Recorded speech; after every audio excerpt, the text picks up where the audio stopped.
Hello दोस्तों, आज हम क्वालिटी का पूरा क्वेश्चन आंसर करने वाले हैं जो कि क्लास 7 का चैप्टर है। तो फर्स्ट क्वेश्चन है, what was the author's opinion about mister Gessler as a boot maker. Author यानी लेखक जिन्होंने इस कहानी को लिखा है, ओपिनियन यानी विचार, बूट मेकर जो कि जूते बनाता है। जो मिस्टर गेसलर थे वो जूते बनाते थे, एक आर्टिस्ट थे।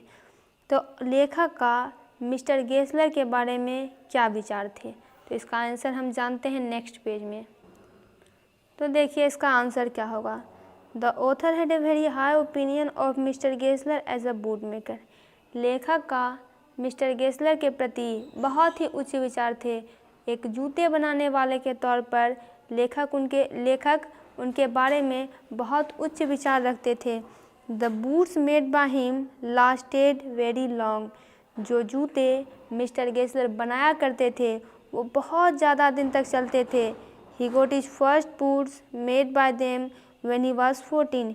यहाँ पे लेखक की बात हो रही है कि उन्हें मिस्टर गेसलर के द्वारा पहला जूता तब मिला था जब वे 14 साल के थे। He called their boots mysterious. अगर आपके पास कॉपी और पेन है तो आप मिस्टीरियस का मीनिंग लिख लीजिए, क्योंकि ये एग्ज़ाम में पूछा जाएगा। मिस्टीरियस का मतलब होता है डिफ़िकल्ट टू एक्सप्लेन यानी रहस्यपूर्ण, और वंडरफुल का मतलब होता है फैंटास्टिक यानी अद्भुत। लेखक उनके जूतों को रहस्यपूर्ण और फैंटास्टिक यानी अद्भुत कहा करते थे। He agreed with mister Gessler. Agreed यानी वो मानते हैं, उसके साथ राजी हैं। वो मिस्टर गेसलर के साथ इस बात पर राजी हैं कि इस तरह के जूते बनाना एक कला है। Making such boots was an art. Second question, why did the author visit the shop so infrequently. Infrequently का मतलब होता है कभी कभी यानी कम। तो लेखक उनके दुकान कभी कभी क्यों जाया करते थे, रोज़ क्यों नहीं जाया करते थे। तो आंसर होगा, author visited his shop very infrequently. लेखक उनकी दुकान को बहुत ही कम बार जाया करते थे। It was because the boots he made lasted very long. कारण यही था कि जो जूते वो बनाते थे वो काफ़ी लंबे समय तक चलते थे। अब देखिए मिस्टर गेसलर क्या करते हैं, क्वालिटी पर ज़्यादा फोकस करते हैं। सामान बना रहे हैं तो उसकी क्वालिटी होनी चाहिए ज़्यादा दिन तक चलने के लिए। लेकिन अगर आप मिस्टर गेसलर की तुलना में अगर आज के कंपनियों से करें तो ऐसी बात नहीं होती है। अगर आप फ़ोन भी लेते हैं तो वारंटी भी 1 साल की है, और 1 साल के बाद तो कंफर्म ही है कि वो ख़राब हो जाएगा, स्लो हो जाएगा, बैटरी ख़त्म हो जाएगी। यानी आप ये कह सकते हैं कि क्वालिटी तो है लेकिन मिस्टर गेसलर के जैसे सिद्धांत नहीं है। आपको दोबारा फ़ोन लेना पड़ेगा ताकि कंपनी ज़्यादा से ज़्यादा पैसा कमा सके। लेकिन मिस्टर गेसलर ऐसे नहीं थे। काम करने के लिए उनके कुछ प्रिंसिपल्स थे, उनके कुछ सिद्धांत थे। बेईमानी पे वो बिल्कुल ऐसे काम नहीं करना चाहते थे, क्वालिटी देते थे। They never seem temporary. Temporary आप ऐसा कह सकते हैं कि कुछ भी ऐसा था कि नकली वो बना के देते, कभी भी टेम्परोरी नहीं लगता है। उनके जो जूते बनाए थे वो परमानेंट होते थे, ज़्यादा टिकते थे, क्वालिटी भी होती थी, नाजुक होते थे, लेकिन टेम्परोरी नहीं होते थे। It seemed as if it were essence of boots stitch into them. Essence का मतलब होता है जेस्ट, GIST। उसका मतलब होता है सार भेद। और स्टिच्ड का मतलब होता है स्यून, SEWN यानी सिला हुआ। तो इट सीम्ड यानी ऐसा लगता था कि उनके बूटों की विशेषताओं को उनकी सिलाई में दर्शाया जाता था। इस लाइन का यही मतलब है। आते हैं नेक्स्ट पे। What was the effect on mister Gessler of the author's remark about A certain pair of boots. एक बार क्या हुआ कि ऑथर मिस्टर गेसलर की दुकान पे गए, और दुकान पर जब वो गए तो उन्होंने मिस्टर गेसलर को कहा कि मिस्टर गेसलर जी, पिछले बार जो हम एक जूते ले गए थे, एक पेयर जो पिछले बार जो हम जूते ले गए थे उसमें कुछ खराबी आ गई थी, उसमें कुछ प्रॉब्लम था, थोड़ा दिक्कत कर रहा था। तो मिस्टर गेसलर को जब उन्होंने ये कहा तो मिस्टर गेसलर पे बहुत ही इसका प्रभाव पड़ गया कि नहीं ऐसा कैसे हो सकता है, क्योंकि वो एक आर्टिस्ट थे और मिस्टेक तो वो करते ही नहीं थे। तो देखिए क्या प्रभाव पड़ा। Once the author told mister Gessler that a certain pair of his boots cracked. एक बार ऑथर ने मिस्टर गेस्लर से कहा कि जूतों का जो जोड़ा था वो क्रिक्ड था। क्रिक्ड का मतलब होता है मेड अ साउंड, यानी चड़मड़ की आवाज़ उससे आती थी उन जूतों से। तो at first mister Gessler found it difficult to believe. तो जब उन्होंने पहली बार इस बात को सुना तो उन्हें बहुत ही मुश्किल लग रहा था, ये बात पच नहीं रही थी, अट नहीं रही थी कि मैं इस बात पे कैसे विश्वास कर लूँ कि वो जूतों का जोड़ा चड़मड़ की आवाज़ कर रहा था।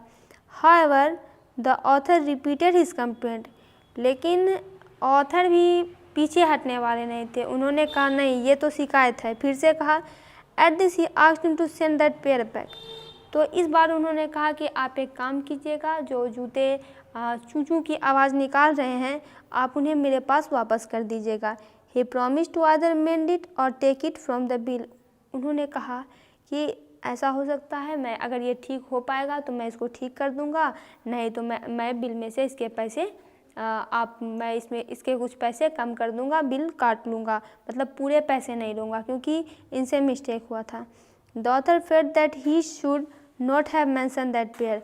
लेकिन जब ऑथर ने ये बात उनको बोल दी तो बाद में ऑथर को भी पछतावा होने लगा कि नहीं, मुझे ये बात नहीं बोलनी चाहिए थी। उन्हें बहुत बुरा लगा, आर्टिस्ट थे। Mister Gessler had felt very shocked by that complaint यानी शिकायत। तो जो शिकायत लेखक ने की मिस्टर गेस्लर को, उससे बहुत ही दुख पहुंचा, वे बहुत ही शॉक हो गए। What was mister Gessler's complaint against big firm. कहानी में बिग फर्म की चर्चा की जा रही है। तो मिस्टर गेस्लर की शिकायत बिग फर्म के खिलाफ क्यों थी, ऐसा क्या हुआ था? तो देखिए, mister Gessler complaint about the big firm was that they took all away his business. इनकी एक ही शिकायत थी कि ये जो बड़े फर्म थे उन्होंने इनका सारा बिजनेस ले लिया, सारा धंधा ले लिया, सारा व्यापार ले लिया। They did so not by virtue of their work. और अगर आप ऐसा कहें कि वे उन्होंने काम करके ऐसा कर लिया तो ऐसा भी नहीं था, बट बाय एडवर्टीजमेंट, यानी उन्होंने प्रचार करके, अपना प्रचार करके ऐसा कर लिया। और ऐसा होता क्या है, कुछ कुछ मानसिकता लोगों की होती है कि प्रचार से वो ज़्यादा आकर्षित हो जाते हैं। अभी आप टीवी पर भी देखेंगे तो आपको, अगर फॉर एग्जांपल आप टूथपेस्ट का एग्जांपल लें तो हर टूथपेस्ट अपने आप को अच्छा दिखाने की कोशिश करता है।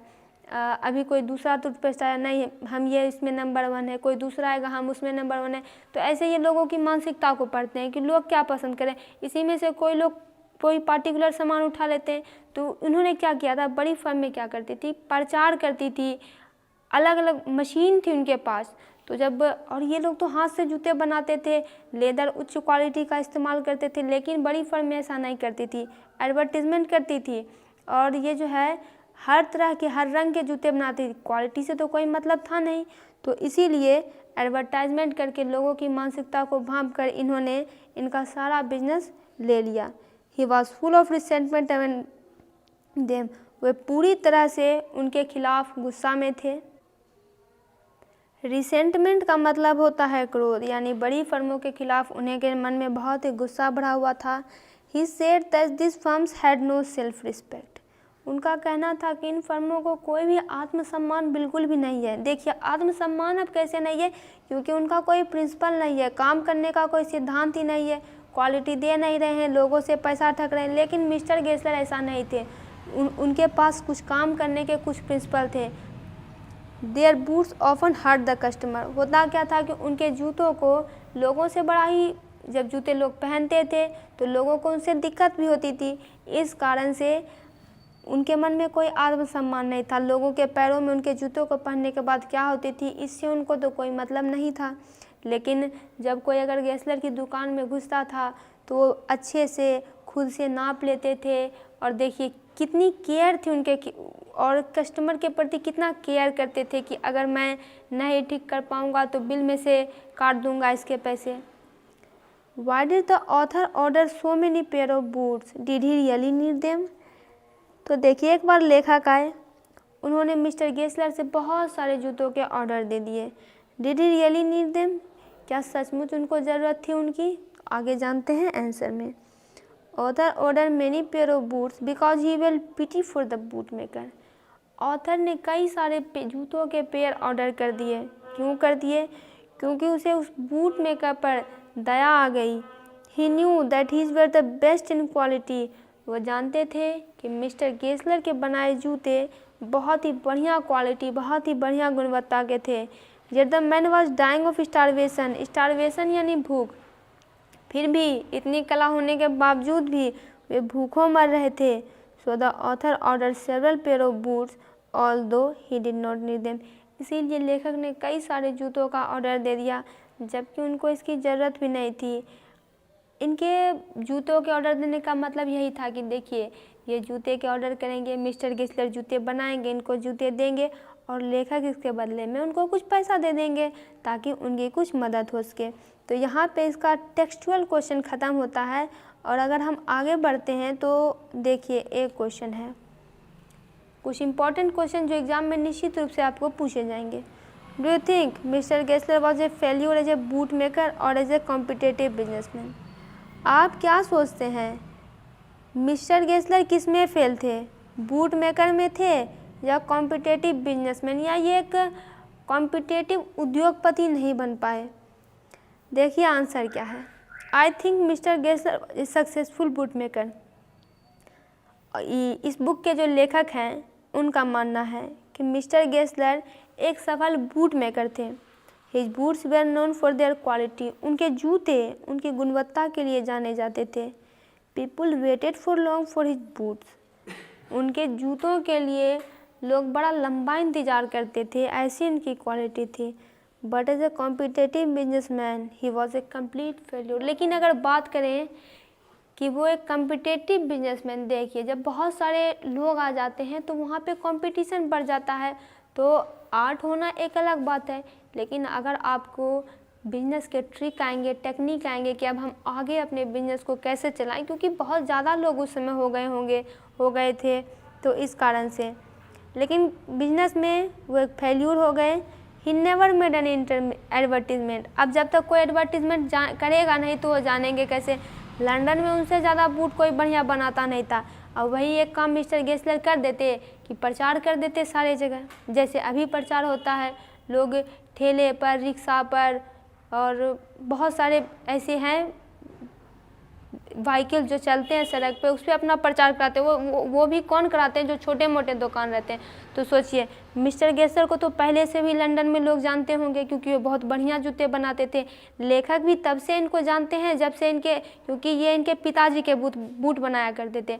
और अगर मिस्टर गेसलर थोड़ा बहुत प्रचार भी कर देते तो उनका ऐसा अंत नहीं होता, कहानी कुछ और होती।